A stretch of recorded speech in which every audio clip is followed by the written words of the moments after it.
보석 반지. 최서해. 좋든지 그르든지 또는 크든지 작든지 간에 한번 젊은 가슴을 애뜻이 끓이게 한 사실은 좀처럼 쓰러지지 않는다. 나는 그 눈을 몹시 쏘던 보석 반지와 그 반지의 주인공인 혜경이를 내 기억에 있는 동안에는 잊을 것 같지 않다. 내가 지금 몸을 붙여 있는 이 최 목사 집에 가정교사로 들어온 지 벌써 3, 4기나 되었다.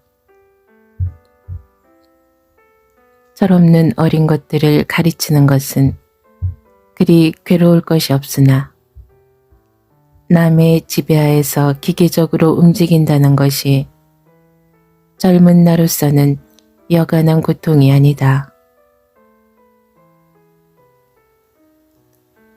그러나 이미 있는 바요, 또 어떠한 고통이든지 견뎌나가지 않을 수 없는 것을 잘 깨달은 나는 모든 감정을 꿀꺽꿀꺽 참고 최 목사의 명령대로 하여 왔다.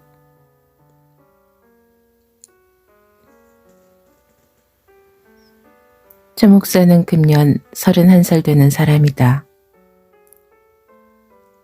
그는 일찍 자기의 아우가 어떤 여학생과 연애를 했다가 하느님의 뜻에 어그러지는 의사가 아니라 하여 쫓아버린 일까지 있느니라.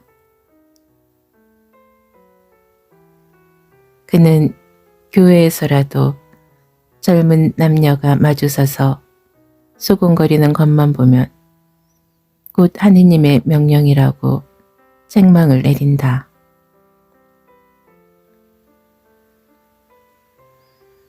동네 사람들이 전하는 말을 들으면 최 목사는 7년 전엔가 그 본처하고 이혼하고 그 후 이태 만에 독실한 신자여 독신 생활을 표방하기로 유명하던 김마리아와 결혼하였다. 지금 부인은 김마리아다. 아침잠이 많은 나는 최 목사 집에 온 후로 애써 일찍 일어나지만 그래도 해 뜨기 전에 일어난 본 적이 없었다. 나는 맨셔스 바람에 뜰로 나갔다. 뒷산 송림을 스쳐내리는 아침바람은 부드럽고 시원하였다. 이슬에 촉촉이 젖은 화단의 개나리 봉우리는 어린애기 입술 같다. 나는 산뜻하게 찬 고무신을 끌고 뒷간으로 나갔다. 화단을 왼편으로 끼고 돌아 뒷간 앞에 이르렀을 때였다. 뒷간문이 펄쩍 열리더니 웬 여자가 급히 나온다. 나는 주춤하면서 그를 쳐다보았다. 그도 나를 언뜻 쳐다본다. 시선과 시선이 마주칠 때 나는 놀라지 않을 수 없었다. 그는 머리를 숙이고 걸음을 빨리하며 마룻간에 이은 건너방으로 들어간다. 벌써 일상 남아두고 내 머릿속에서 대룩대룩하던 그 눈, 이 코에 남은 그 부드러운 향기를 다시 맡는 나는 가슴이 띵하였다.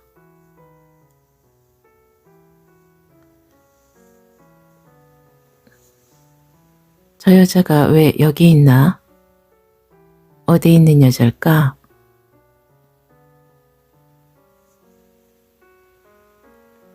뒷간에 들어앉은 내 머리에는 한 달 전 기억이 지새는 안개 속에 나타나는 산봉우리 같이 점점 밝게 떠오른다.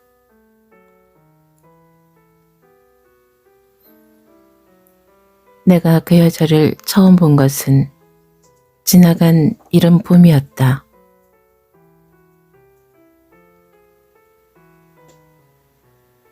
그때 나는 안국동 어떤 학생 여관에서 내 고향 학생과 같이 있으면서 호구할 도를 생각하였다.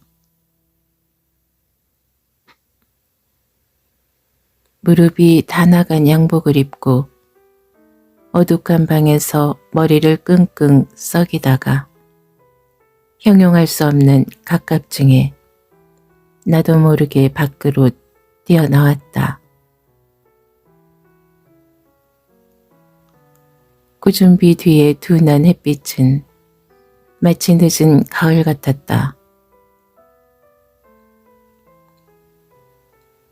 나는 여관문을 나서기는 하였으나 어디를 가면 좋을는지 한참이나 망설였다.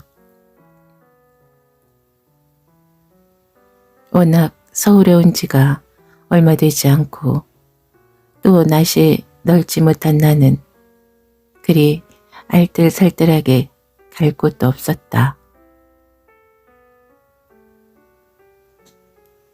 에이, 나온 바에 순옥이나 찾아볼까?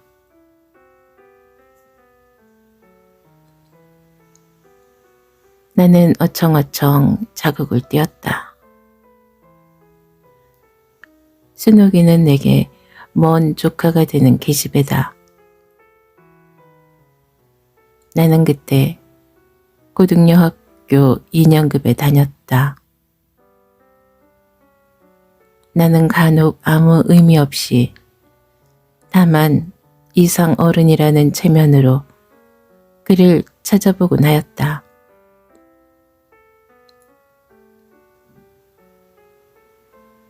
나는 질척한 별궁 뒷골목을 헤어나와 안동 내거리를 지나 간동을 향하고 힘없이 걸었다.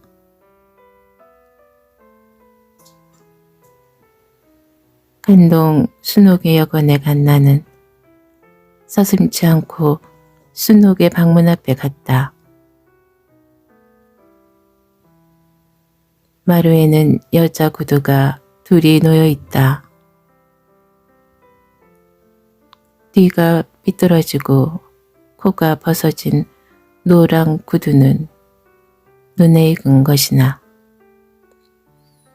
진 땅을 곱게 골라 디뎌서 바닷가로 돌아가면서 진흙이 살짝 묻힌 반득반득한 까만 아미양에는 이 문 앞에서 처음 보는 것이다.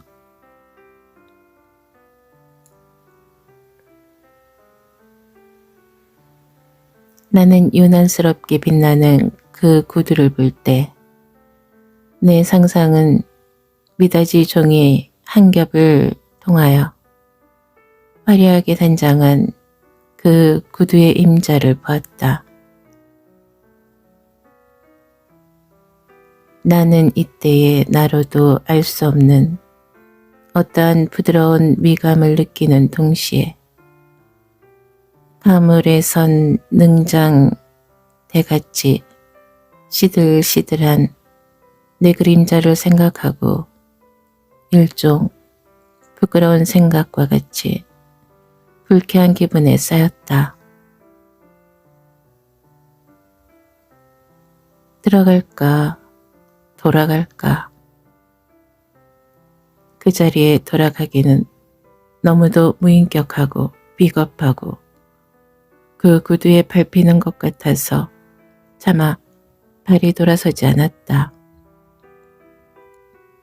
그러나 이 꼴을 해가지고 그 구두의 주인공 앞에 앉기는 순옥이에게도 미안하려니와 내 인격이 너무도 값이 없을 듯이 생각났다.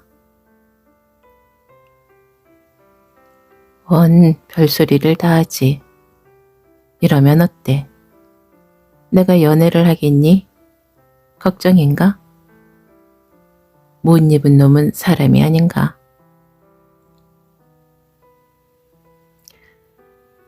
나는 이렇게 억지로 나를 위로하면서 가장 대담스럽게 기침을 칵 하였다. 미다시가 활짝 열리더니 새까만 순옥의 눈이 반짝한다. 에구, 아저씨 오셨네? 순옥이는 어류강 비슷하게 만족히 웃으면서 마루에 나섰다.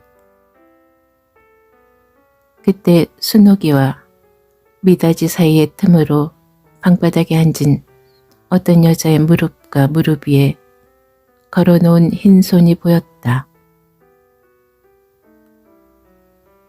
나는 순옥이를 보면서 요새 어떠냐?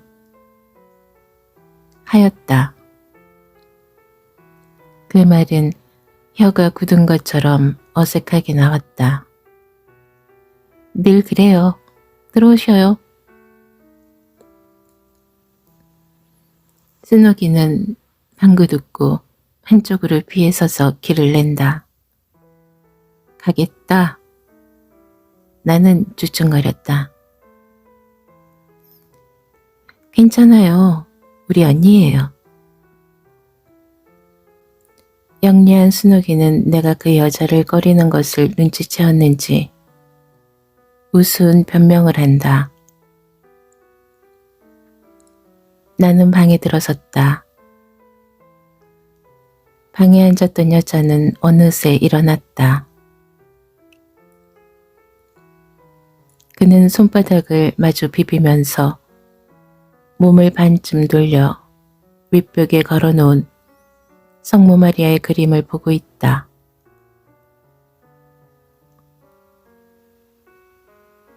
갸우뜨름한 까만 머리 뒤에는 붉고 푸르고 흰 수정을 박은 빗이 박히고 한편으로는 아롱아롱한 긴자시가 질렸다. 곤세루 치마 옥양목 저고리에 수수한 뒷모양이 내가 상상하던 성장은 아니나 그만하면 어디 가서 빠질 차림은 아니다. 언니, 왜 섰어? 나를 따라 들어온 순옥이는 미닫이를 살금이 닫으면서 그 여자의 반면을 웃음 띤 눈으로 본다. 인제는 가겠다. 하면서 그 여자는 휙 돌아서더니 다시 몸을 돌려서 저편 이불 위에 놓인 푸른 쇼를 집어든다. 그 돌아서는 때에 순옥이를 보고 쌍긋 웃는 까불이 약간 진 눈이며 가볍게 허리를 구부려 쇼를 짚는 옴팍옴팍한 손이며 불그레하게 보이는 뺨은 퍽 다정스럽게 보였다. 순옥이를 보고 쌍긋 웃는 까불이 약간 진 눈이며 가볍게 허리를 구부려 쇼를 짚는 옴팍옴팍한 손이며 불그레하게 보이는 뺨은 퍽 다정스럽게 보였다. 왜 언니 가세요? 저희는 우리 아저씨예요. 괜찮아요. 더 놀아요. 응? 순옥이는 그가 가는 것이 아까운지 서운해한다. 나는 공연이 왔다 하는 후회도 없지 않았다. 예, 벌써 4시가 지났다. 밥 좀 칠 때가 고대될 텐데 가야지. 하면서 또 쌍긋 웃는다. 밥종이라는 소리에 오, 그러면은 기숙사 생활을 하는구나. 하는 것을 나는 직감했다.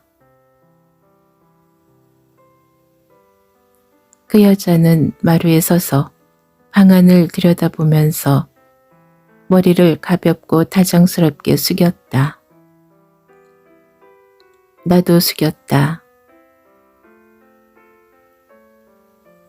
그 여자가 간 뒤에 순옥이와 나 사이에는 별 이야기가 없었다. 그 여자에 관한 말은 물론 없었다. 나는 묻고는 싶었으나 순옥이가 어떡하게 여기지는 않을까 해서 입 밖에 내지 못했다. 순옥이도 흥이 풀어졌는지 가만히 있었다. 순옥의 여관을 나선 내 머리에는 생각지 않으려고 했으나 그 여자의 자태가 떠올랐다. 안국돈 내거리에 나서서 파출소 앞을 지날 때였다. 거뭇한 파출소 유리창에 희미하게 비추이는 내 옷맵시를 볼 때 나는 어깨가 축 처지는 것이 불쾌하였다. 암만 해도 거지 같은 나와 귀부인 같은 그 여자의 사이에는 커다란 창벽이 가로질려서 피차에 접촉지 못할 암시나 주는 듯이 생각났다. 그러나 그 후로 그 여자의 그 어글어글한 눈이 잊히지 않았다.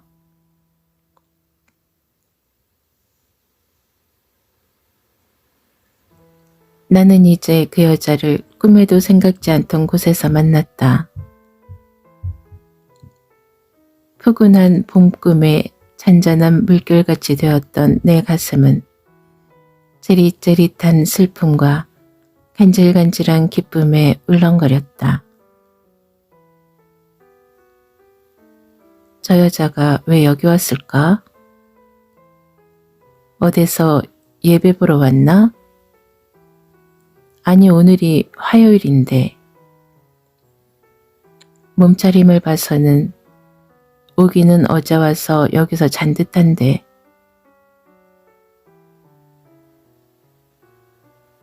나는 궁금하기 짝이 없었다. 함께 있는 창수도로 묻고도 싶지만 어두운 밤의 홍두깨 격으로 식전 대바람에 여자 이야기를 꺼내기는 나의 자존심이 허락지 않았다.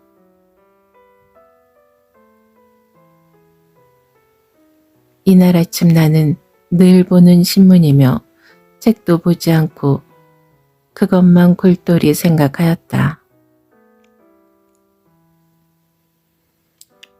선생님 어디 아프셔요? 창수는 나의 낯빛을 보면서 묻는다. 나의 낯빛은 그렇게 이상스럽도록 되었던 게다. 흥, 내가 미쳤나. 다 집어세어라. 나의 밟을 길이나 튼튼히 밟자. 나는 이렇게 속으로 코웃음을 쳤다. 이 세상에 나온 날부터 따뜻한 부모의 사랑을 못 받고 자라 청춘의 반생애를 부평같이 보낸 나는 어떠한 행복을 생각할 때면 그것이 나에게는 무의미하다는 것보다 와줄 것 같이 믿어지지 않는다. 그러면서도 아직 23이나 되는 청춘이라 이성의 뜨거운 사랑이 그립지 않은 것은 아니었다. 그러나 내가 이때까지 사랑을 그린 것은 미적지근하였다. 마치 물 못 본 기러기가 물 그리듯 하였다. 멀리 총독부 굴뚝 끝에 남았던 석양빛은 어느새 쓰러졌다.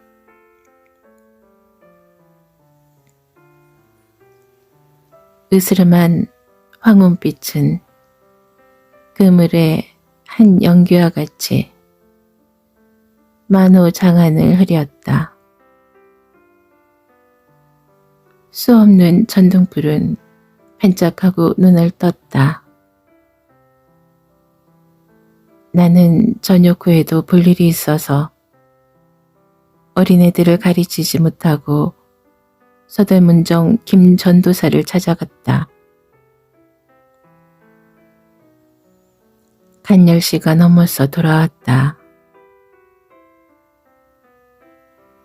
야학 갔던 창수도 벌써 돌아와 있었다.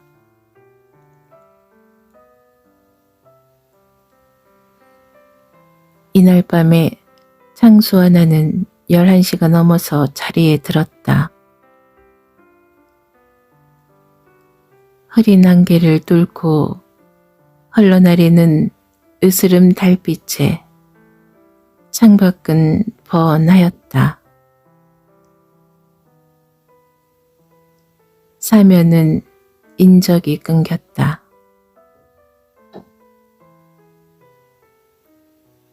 마룻방에 걸어놓은 시계 소리가 어쩌면 들릴 듯하다.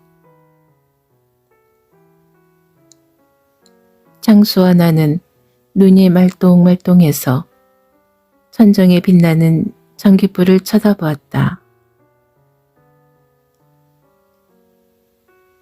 이때 내 귀에 들리는 소리가 있었다.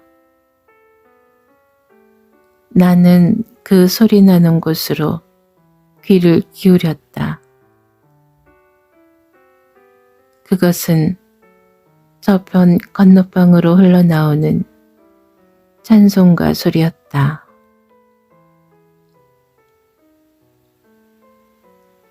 자비하신 예수여, 제가 사람 가운데 의지할 리 없으니 슬픈 자가 됩니다. 고운 목청으로 가만히 부르는 그 소리에 높고 낮고 길고 짧은 리듬은 고요한 봄밤 공기에 조화되어서 유리창 틈으로 흘러든다. 눈을 살곰이 감은 나는 자줏빛 안개 속에 쌓이는 듯이 저릿하고도 달짝지근한 감정에 쌓여서 그 소리의 여음까지라도 놓치지 말고 잡으려고 하였다.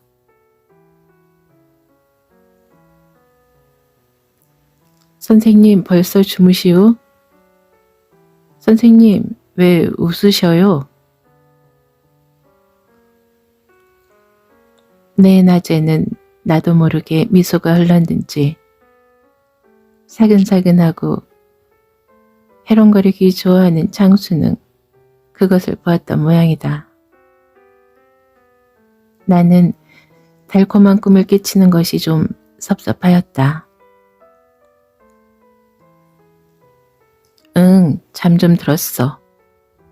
왜 지금도 안 자나? 하고 서너품을 하면서 그를 보았다. 히히, 선생님 주무셨어요? 선생님 웃으시던데. 창수도 그 찬송가 소리에 흔들렸는지 무슨 말을 퍽 하고 싶어 한다.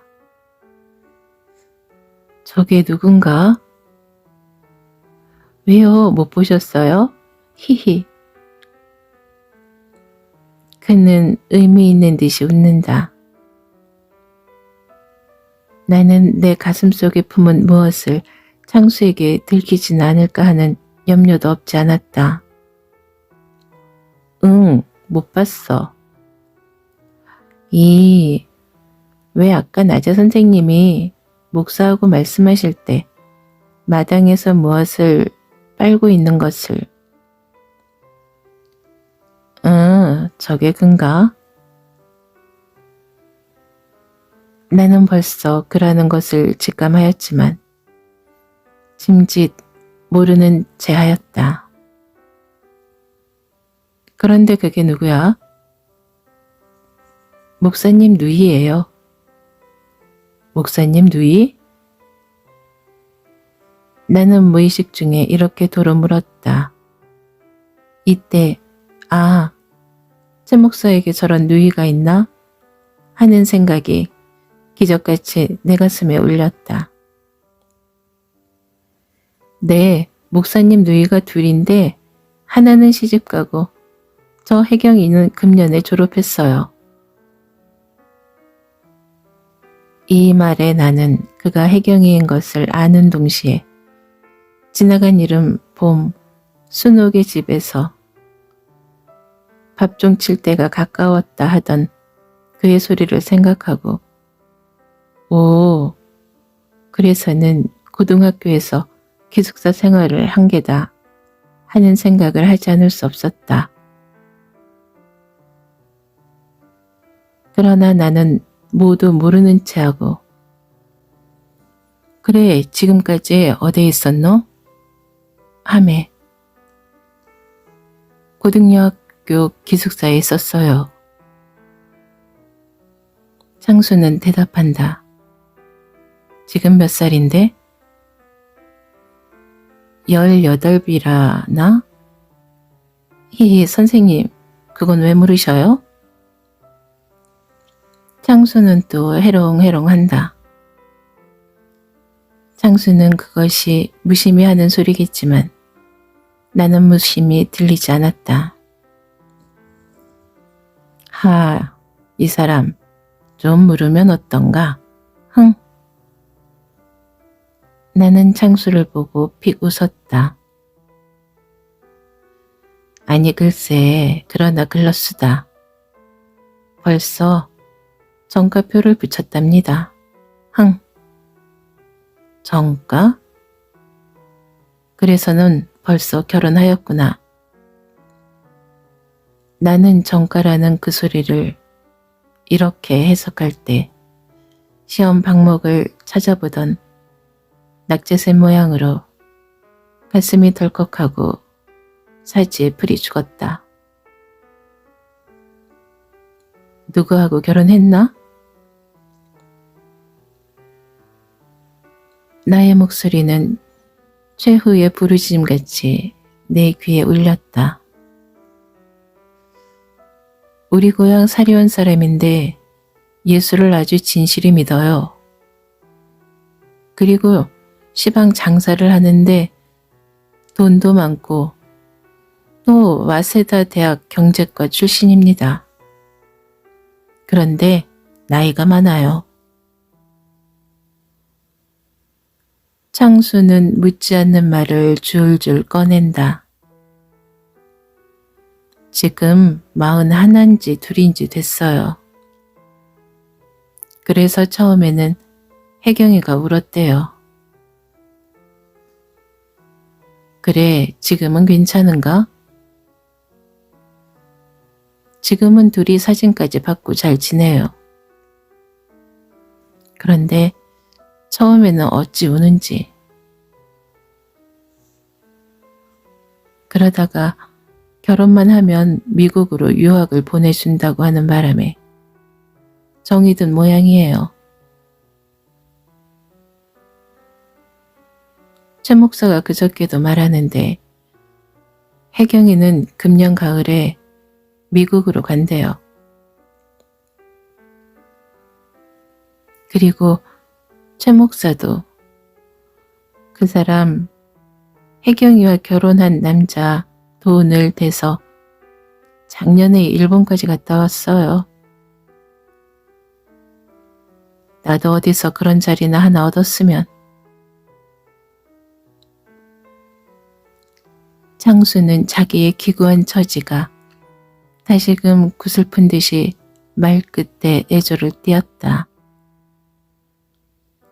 나는 그 모든 소리를 들을 때 꽃다운 해경의 장래에 대한 동정심과 아울러 최 목사와 그 남자의 추행에 대한 의분과 질투에 끌었다.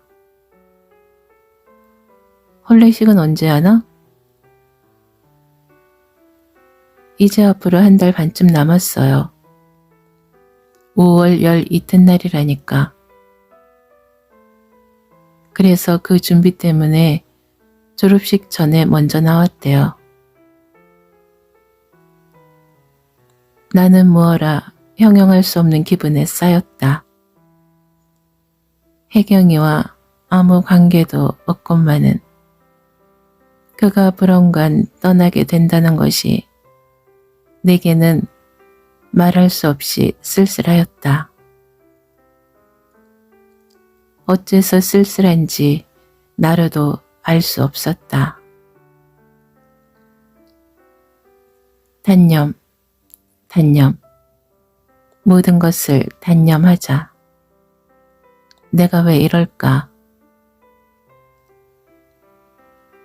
나는 그와 같은 아내를 가질 자격도 없거니와 더구나 그는 결혼한 여자다. 그러나 다만 누이로라도 생각한다면 나는 얼토당토하는 이런 생각으로 밤잠을 못 이루었다.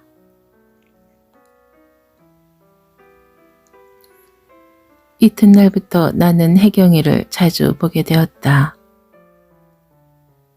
나는 그와 마주칠 때마다 부드러운 느낌을 받으면서도 수줍고 부끄러워서 그의 낯을 똑똑히 바라보지 못하였다.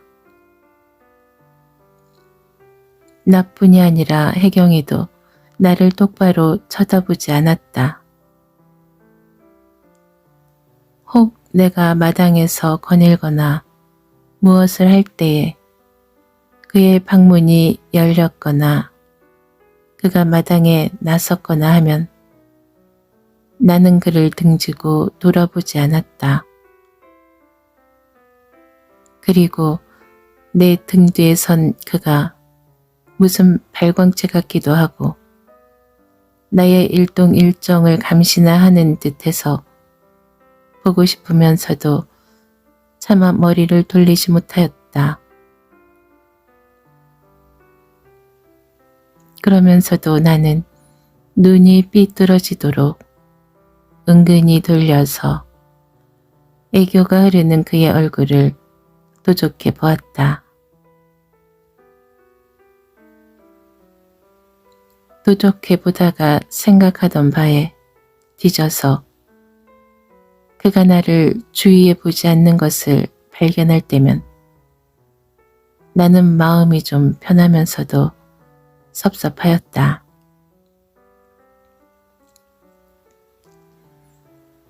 혜경이도 어찌되어 나를 등지고 내 앞에 서는 때면 그의 일동일정이 부자연스럽게 보였다. 그도 내 모양으로 머리를 돌려서 내 편을 못 보았다.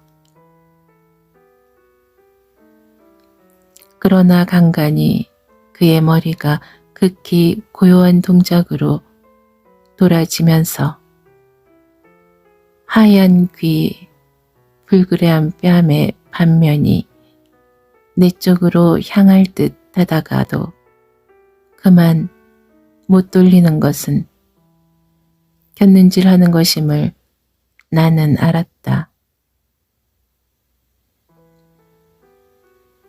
그렇게 생각하면 생각할수록 내 마음은 끓었다. 거칠은 환경에서 거칠은 바람에 꽉꽉 응결되어서 인간의 달콤한 정열을 못 느낀 내 마음은 공교롭게 만난 이성의 냄새와 빛에 봄눈같이 풀렸다. 동시에 기구한 내 신세가 더욱 슬펐다.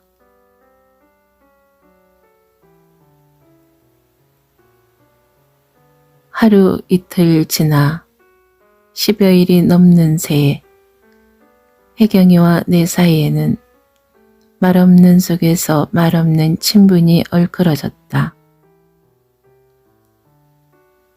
나는 어디 갔다 돌아오더라도 혜경의 그림자가 보이지 않으면 어디 나간 어머니를 기다리는 어린 내 맘같이 허수하였다. 또 내가 어디 갔다 오면 그는 말없이 마당에 나와서는 뒷간으로 가거나 혹은 빨래 같은 것을 만지기도 하였다. 그때 내 생각에는 그 모든 것이 나에게 보이기 위해서 하는 것 같았다. 혹시 내가 할멈을 불러서 할멈이 대답이 없으면 그가 할멈, 저 방에서 부르셔 하고 대신 불러주기도 하고 또 할멈이 없는 때에 물을 정하면 그가 떠다가 마루에 놓아주기도 하였다.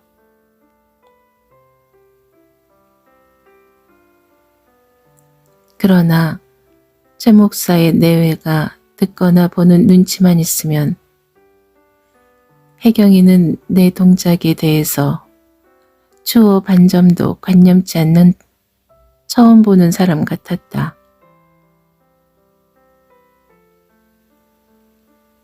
나도 자연히 신경이 긴장되었다.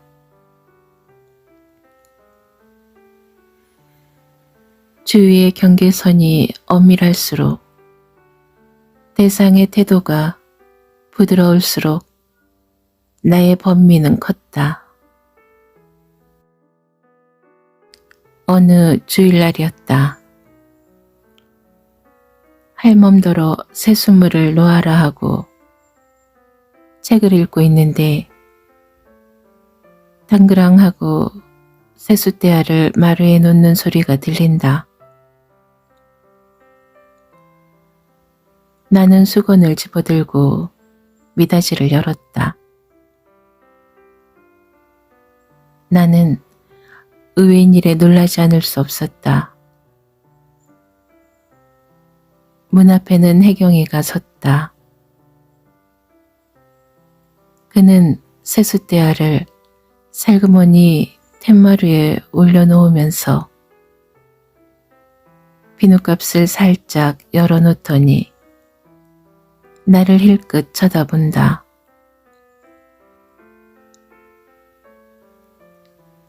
이때 부딪히는 두 시선은 무슨 비밀과 비밀을 암시하는 듯이 내 머리는 띵하고 가슴이 뭉클하면서도 일종의 만족을 느끼었다.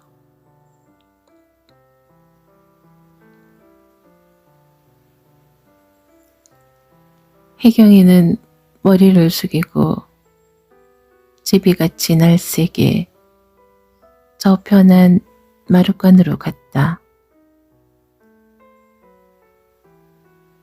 나는 어떻게 유쾌한지 알 수 없었다. 동서에 유리 표박하여 친절한 대우를 못 받아본 나는 이날 아침 혜경의 일이 어떻게 고마웠고 유쾌한지 무어라 형용할 수 없었다. 나는 오랜 여로에 섰다가 사랑하는 내 집에 돌아와서 자고 난 듯 하였다. 아, 사람들은 이 때문에 사랑을 구하고 가정을 동경하는구나. 나는 이때까지 그렇게 애착을 가지고 생각해 본 적이 없는 단란한 부부 생활을 눈앞에 그려보았다.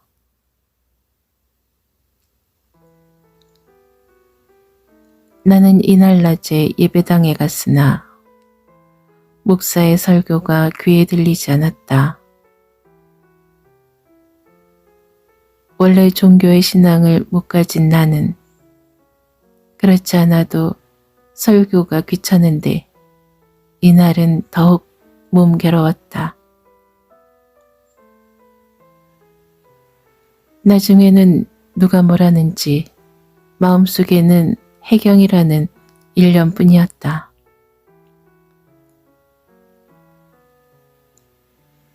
그도 나를 생각할까? 내가 부질없이 이러지. 나는 이렇게 잠은 자답하였다. 그리고 그가 내게 대한 태도가 그리 저하지 않은 것을 생각할 때 그도 나처럼 나를 생각하고 마음을 쓰는 듯해서 기쁘고 든든하였다. 나는 그러기를 원하였다. 그러나 사리원에 있다는 그의 남편의 양력과 현재를 생각하고 나의 지금 처지를 볼 때 암만 해도 나를 생각하리라는 추측이 믿어지지 않아서 나는 슬프고도 세상이 원망스러웠다.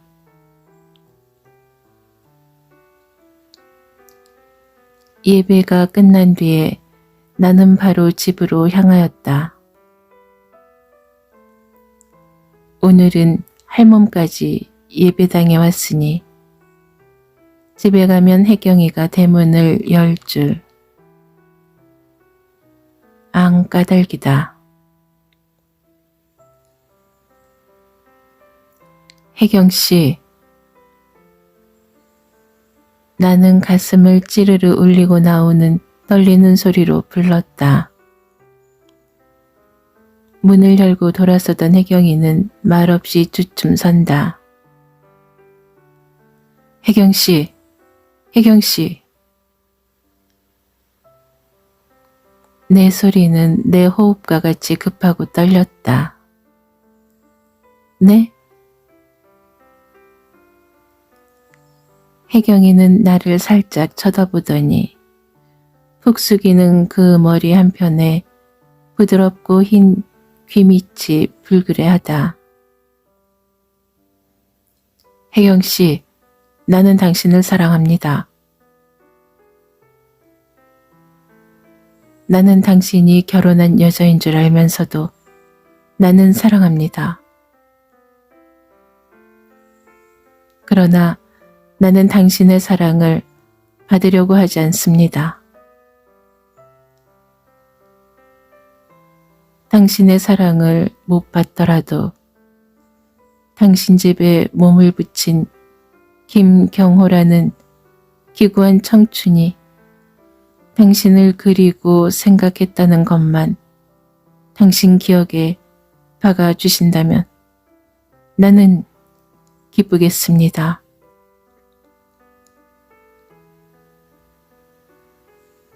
나는 혜경 씨에게 이 위에 더 요구가 없습니다. 아, 혜경 씨, 들어주셔요. 네? 제 요구를 들어주셔요. 당신도 청춘이지요. 아, 혜경 씨. 나는 팔을 벌렸다. 그를 껴안고 그의 허리가 끊어지도록 포옹하면서 기껏 울었으면 가슴이 확 풀릴 것 같다. 나는 혜경의 앞으로 뛰어갔다. 이때에 무엇이 내 이마를 자끈 박는다. 나는 두 눈에서 불이 번쩍하면서 정신이 아찔하였다. 최 목사의 시뻘건 눈이 머릿속에 언뜻 한다. 나는 어떤 벽에 기대어 서서 겨우 정신을 차렸다. 아, 나는 예배당 문 밖을 나서면서부터 환상에 취했다. 환상에 열중한 나는 집 앞을 지나서도 한참이나 가서 앞집 담에 가서 이마가 부딪히는 것도 깨닫지 못했다.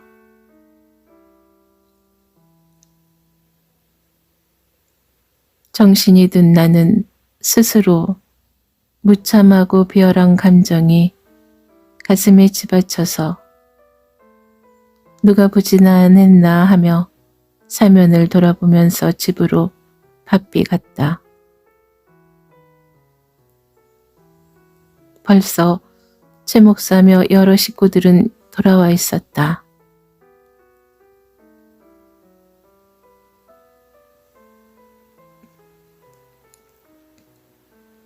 자네 예배당에 안 갈라나? 머리가 어찌 아픈지 오늘 밤은 쉬겠습니다. 나는 최 목사에게 이렇게 대답했다. 실상인즉 머리도 아팠다. 웬만하면 가지. 최 목사는 못 믿었다는 눈초리로 나를 본다. 글쎄 어찌 아픈지 휑한 게 걸을 것 같지 않아요. 정 그렇다면 하는 수 없지.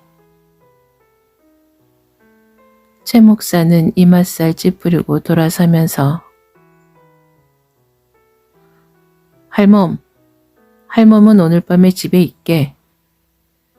제 혜경이가 혼자서 적적하겠으니.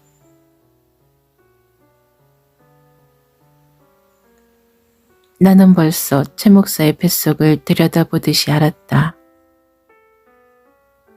젊은 남녀를 혼자 두기가 의심스럽다는 것을 나는 그의 표정에서 알아챘다.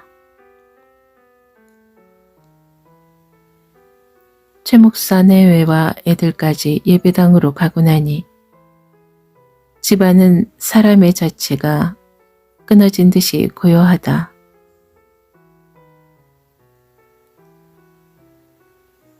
할멈은 순환한 듯이 제 방으로 들어가더니 코를 드르릉 곤다. 나는 환한 전등을 쳐다보면서 누웠다 앉았다 번민이 컸다. 어떠한 기회를 얻어서든지 이 가슴의 정열을 붓으로나 입으로 혜경에게 설도하기 전에는 그 번민이 없어지지 않을 것 같았다. 워낙 저쪽이야 듣거나 말거나 내 쪽에서 설토치 않고는 가슴이 막 터질 것 같다. 9시가 친 뒤였다. 나는 나로도 걷잡을 수 없는 충동에 밖으로 나갔다.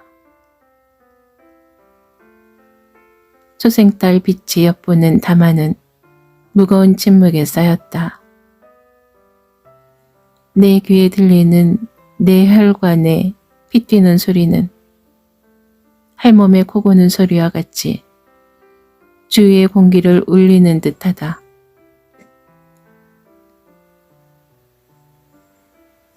나는 좀 떨리는 다리를 옮겨놨다가는 멈추고 멈췄다가는 옮겨놓으면서 수묵을 찍어 놓은 듯한 화단을 지나 불빛이 환한 혜경의 방문 앞에 이르렀다.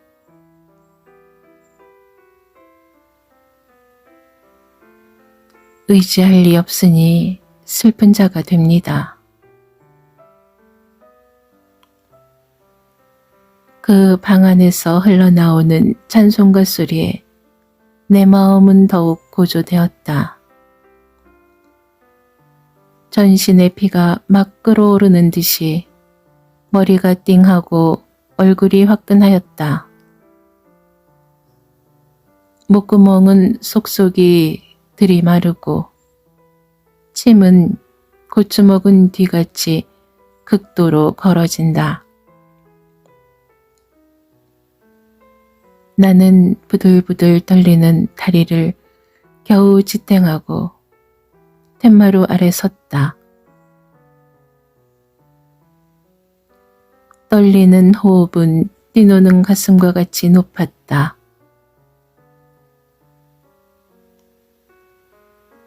방 안에서 흘러나오던 찬미 소리가 뚝 그치더니 혜경의 그림자가 붉은 창문에 언뜻 하자 창이 드륵 열렸다. 방에서 흘러나오는 전등빛은 마루 아래에 떨고 선 나의 상반체를 거목해 비추었다. 나는 가슴속에 붙은 불이 단번에 폭발되어 나의 온몸을 깡그리 살라버리고 마는 듯 하였다. 나는 머리를 번쩍 들어보았으나 뜨거운 불길에 흐린 내 눈에는 무엇이 똑똑히 비추이지 않았다.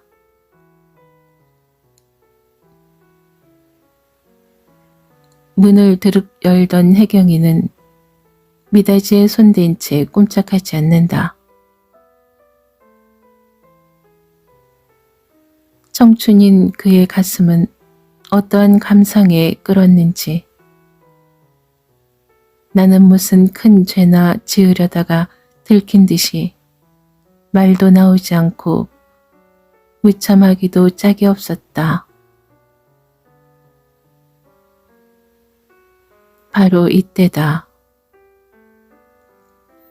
문 열어라 하는 최 목사의 소리는 내게는 죄수에 내리는 사형 선고같이 들렸다.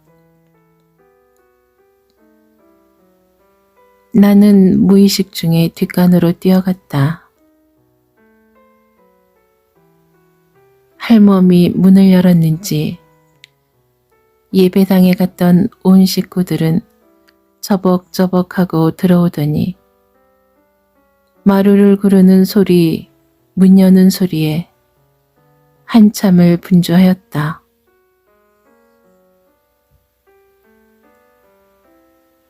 나는 그네가 내 동정을 살핀 듯한 자국지심에 주저주저 하다가 고요할 때 뒷간을 나서서 내 방으로 갔다. 혜경의 방 미닫이는 방긋이 열려 있었다.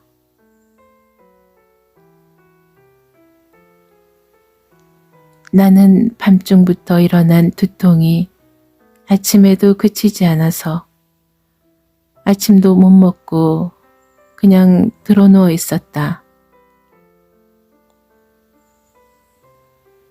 눈을 가만히 감고 드러누운 내 몸은 끝없는 함정으로 휘휘 떨어지는 듯하였다.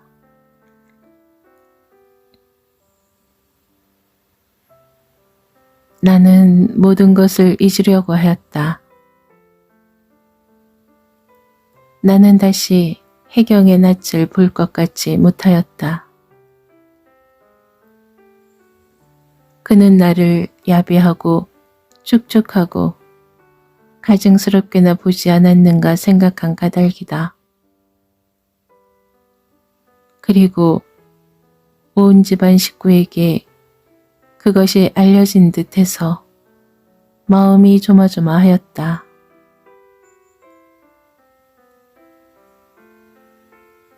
오후에 마당에서 유치원 갔던 어린애들이 노래를 한다. 지난 엿새 동안에는 힘을 다하여 일을 하고 오는 일요일 또 대하니 즐겁기 한량없네. 하는 새아이의 소리와 같이 혜경의 청아한 소리도 들렸다. 그러다가 노래가 뚝 그치더니 얘 요한, 목사의 큰아들이다. 선생님한테 왜 문병 안 가니? 하는 나직한 소리는 혜경의 목소리였다. 응? 어떻게? 선생님 어디가 편찮으셔요? 그러지 흥. 선생님 어디가 편찮으셔요? 요한의 목소리는 바로 내 창 앞에서 들렸다. 이 문을 열고 해야지. 알 수 없는 유쾌를 느낀 나는 미닫이를 방긋이 열면서 네, 요한군이요. 하였다. 이때 저편에 선 혜경이와 나의 시선은 언뜻 부딪혔다. 두 눈에는 말없는 웃음이 흘렀다. 그의 얼굴은 불그레하였다. 창경은 사쿠라가 한창이던 4월 금음께였다. 하루는 어리를 갔다가 늦게 들어와서 저녁을 먹는데 창수가 곁에서 빙그레 웃는다. 자네 왜 웃나? 선생님, 우피룬이 왔어요. 우피룬이 누군가? 혜경의 남편. 지금 혜경의 방에 있어요.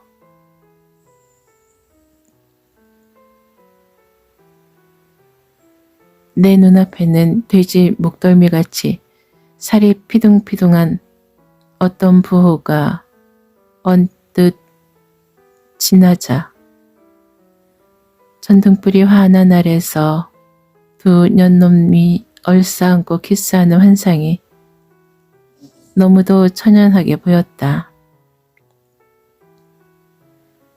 내 가슴에는 나로도 억제할 수 없는 질투가 일어났다. 검붉은 탐욕 덩어리에 눌리는 혜경이의 불쌍한 형상이 보이는 듯도 하였다. 신자라는 거짓말을 쓰고 갖은 음흉을 다 부리는 채 목사까지 미웠다. 나는 단번에 그 무리들을 쳐부수고 싶었다. 아, 경호씨, 저를 살려주셔요. 저는 이 못된 놈들 힘에 못 견디어서 이 몸을 더럽힙니다. 하는 혜경의 모습이 보이는 듯하였다. 선생님, 무엇을 생각하시오? 먹던 밥을 입에 문 채 숟가락으로 상을 짚고 멍하니 창문을 보면서 생각에 골몰하였던 나는 창수의 말에 비로소 내 정신이 들었다. 응, 배가 아파서 그러네. 나는 이렇게 대답하고 다시 밥을 먹었다. 이날 밤에 내 번민은 컸다. 나중에는 부질없는 내 생각을 스스로 픽 웃어도 보았다. 우피룬이는 채 목사와 같이 자고 이튿날 새벽 차로 사료원으로 갔다.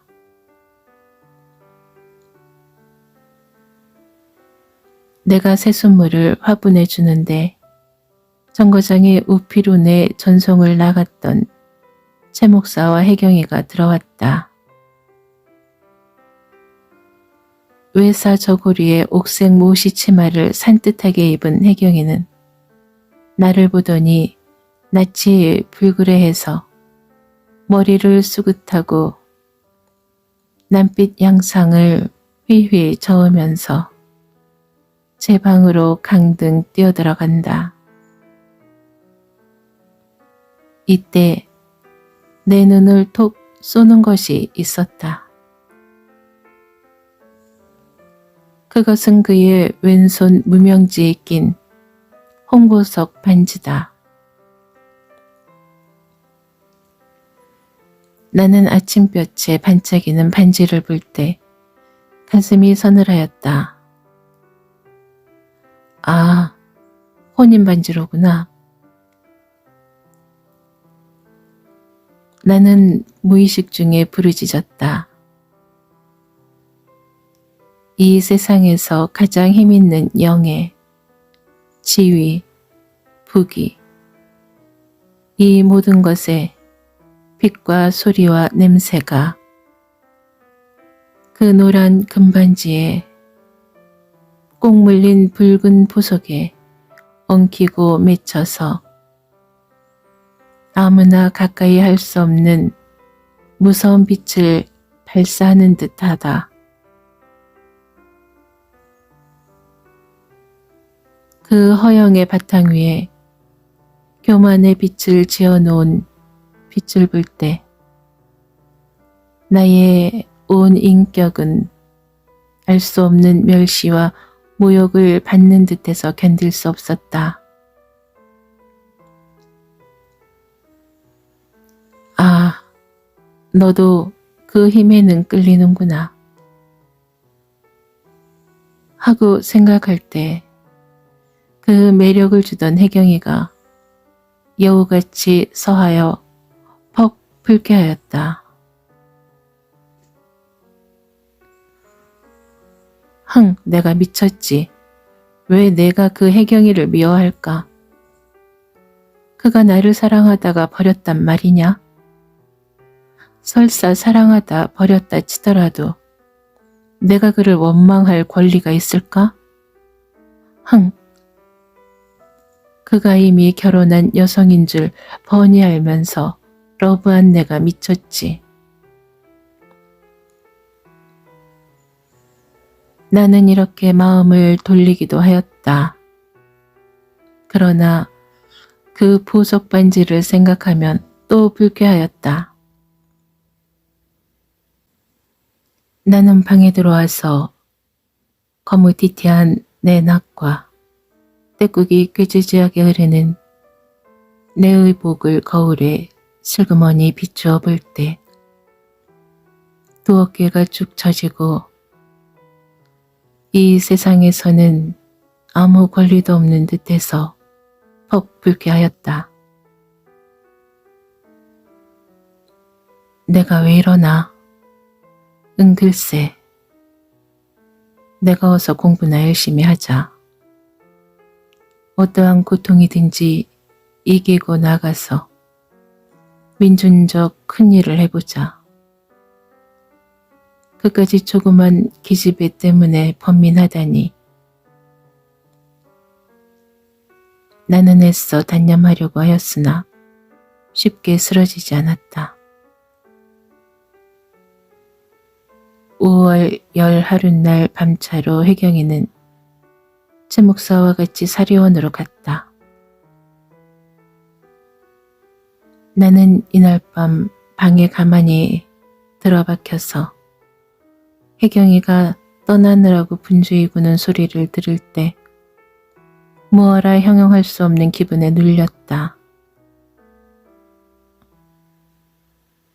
내 눈에는 여러 사람의 부러운 부르짖음 속에 선 신랑 신부의 화려한 모양이 보였다.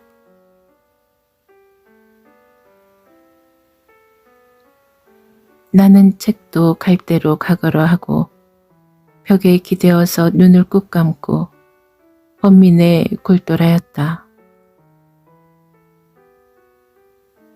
밤 10시가 넘어서 정거장에 나갔던 창수가 들어왔다. 창수는 빙글빙글 웃으면서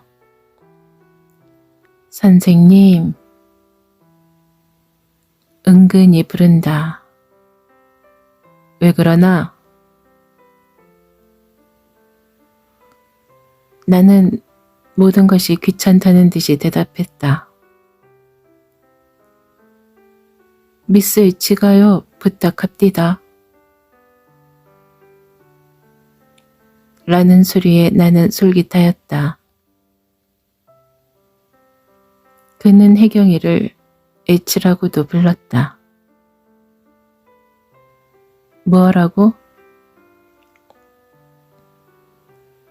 나는 가장 태연하게 물었다.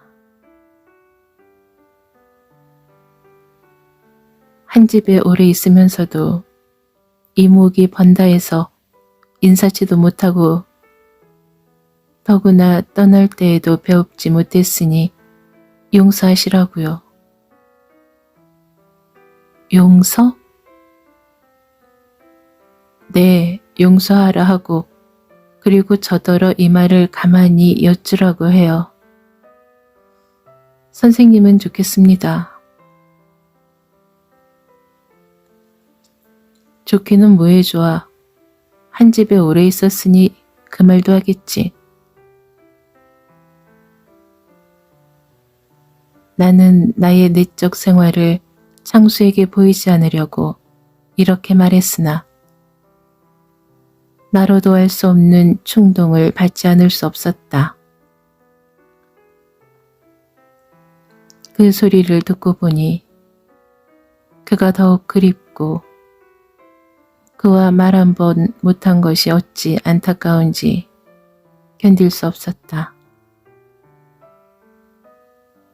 그러나 그 보석 반지를 다시 생각할 때면 나는 무거운 기분에 눌렸다. 혜경에게 대한 부드럽고 아름다운 느낌은 다 쓰러져 버린다. 그 후로 나는 애써 모든 것을 잊으려 하는 동시에 이전처럼 공부에도 차츰 애착이 붙었다.